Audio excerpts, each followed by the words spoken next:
was brought up in a Christian home, taught never to tell a lie no matter the situation I found myself in. So I kept that belief close to my heart like a mom does her favorite child. My mom told me never help keep skeletons in closets because whatever you do in the dark comes out when there is light. So I tried my best never to tell a lie. But with time, I realized the truth hurts like needles piercing through an open wound. Sometimes when you tell the truth, you could have the soul floating through the flames of pain. Self-doubt, depression, anger, anguish. This kept bothering inside of me like I committed a dreadful act, torn in between. Felt I was bipolar, was demented, confused. Should I hold the truth or push the slice closer? The blows that came with telling the truth was bone breaking. I couldn't picture myself. I was fractured in the frame. Trying to forget about the consequences, but it was still on my mind like I had a statue in my brain. So I came up with a formula of not lying and saying the truth at the same time. It felt good. I mean, you should try this in some questions that people ask you. Instead of me lying, I just tell them the half-truth. For example, Toby, why do you hardly post pictures online? I laugh it off and tell them it's not my thing. I'm not into taking of pictures and selfies, but I never tell them deep inside I feel ugly. I feel my face is rougher than the hands of a carpenter. I'm not cool with it. When that light flashes, I do not cover my face because I don't want to be in a picture. I cover my face because I don't want to ruin it. Toby, do you believe in God? Of course I do. But I do not tell them I highly pray, that I haven't tried communicating with him in days that has been months since I read the Bible. I don't feel worthy enough to be classified as one of his disciples. Toby, do you love me? Yes.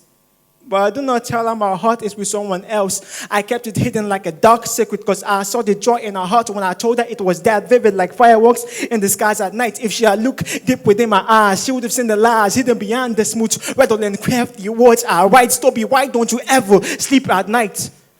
My mother asked.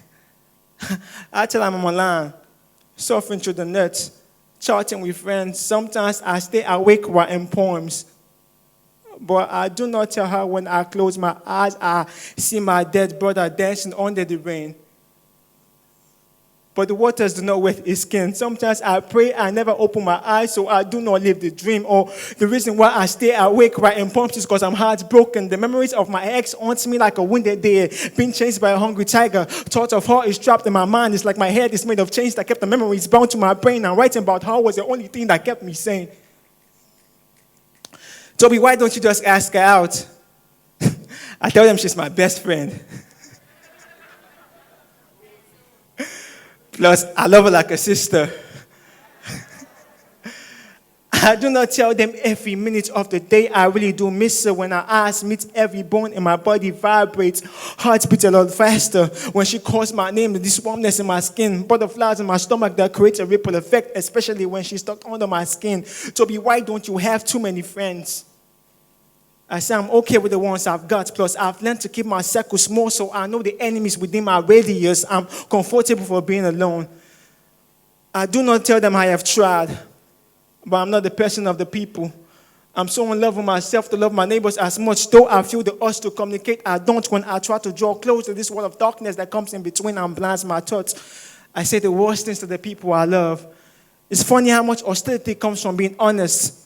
Sometimes I feel the truth could never amount to what is true. A lie could be beautiful, but the outcome's always gruesome, ugly, and pitiful. Toby, are you all right? Yes. But I want to scream on top of my voice that I'm not. That depression keeps knocking hard on my door like no one that guess. I'm scared it might break in and take everything I have left. I'm scared for the day that my mom will be late to rest. I'm scared for my brother that's already lost one. God, if you have to take another, please let me be the next.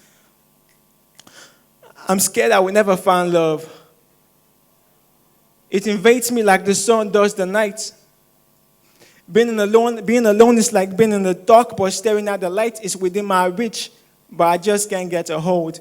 My heart has been broken too many times, and I'm not sure it could ever be reconstructed. I'm scared of the future. What will happen if I pass away? What will be written on my grave? I pray heaven is real, so when I step to the pearly gates, I know I'm not worthy for all the things I have done, but I heard God is all merciful, so there's a possibility He will forgive me because I am still His son. There's one skill that came with telling the half-truths. With time, you can always tell when somebody's doing the same to you. And at that very moment, when I realized I acquired this very skill, my memories ran back like my soul was about to resist my flesh. I remember every single time somebody told me the half-truth. Like when I asked her why she couldn't be with me, she said she isn't ready for a relationship. She didn't tell me she doesn't like how I look. It would have been cruel, so she pretends, but in her heart, she knows I'm true enough. But she couldn't just tell me that I'm not good enough. Mom says she loves me, but she doesn't tell me she's scared that this ashman will seize my bed as I sleep at night. Daddy, are you proud? He told me yes, but he didn't tell me he doesn't want me to be a poet. He prefers I'm a doctor, lawyer, but he doesn't understand that I don't need to be in the court to defend life for these words. I write the article, perform surgeries that keep the heart pumping with each piece I script. God, will everything be okay? He told me yes, but he did not tell me my brother was going to die. That my mother was always going to lose her eyes. That having wings doesn't mean that you can fly, but the truth can sometimes also be a lie. They have truth. Something you all do because you're scared to break hearts like loved ones that lost it. And for a while, I was trapped in this mirage thinking that half truth was better than to tell a lie. But now I realize it will never amount to what is true because I have seen the truth, the way, and the light. So if you want your life to be true, come into his way and he will show you the light, and this light is Christ, and it's as bright as the sun 2 centimeters away from your eyes. See, lies were born in the garden and the serpent tongue, so please do not follow. Do not get them when it's your turn. Be on your guard then, because if you eat from the apple, you shall burn like a congested chest, like a shotgun, shot close range on a protection vest. See, don't believe in those lies that tell you that you're broken as a slave, that you will be a sinner till you step into the grave. Don't believe in those lies that tell you depression covers your ears, that when the truth comes knocking, you act like a snail that's being touched. Please break out that shell. Don't believe in those lies that tell you you're not worthy. You were worthy when you drank his blood and ate from his body. Do not believe in those lies that tell you you're not good enough for his kingdom. See, let him decide. You may not be good enough for the world, but you're the best in his eyes. Please don't believe in those lies. See, for me, in his right hands I lay. My body is the temple of God, so it's only right these enemies pray. Don't believe in those lies. I don't let those lies mask you, because if you don't know God, your life will forever be the half-truth. Thanks.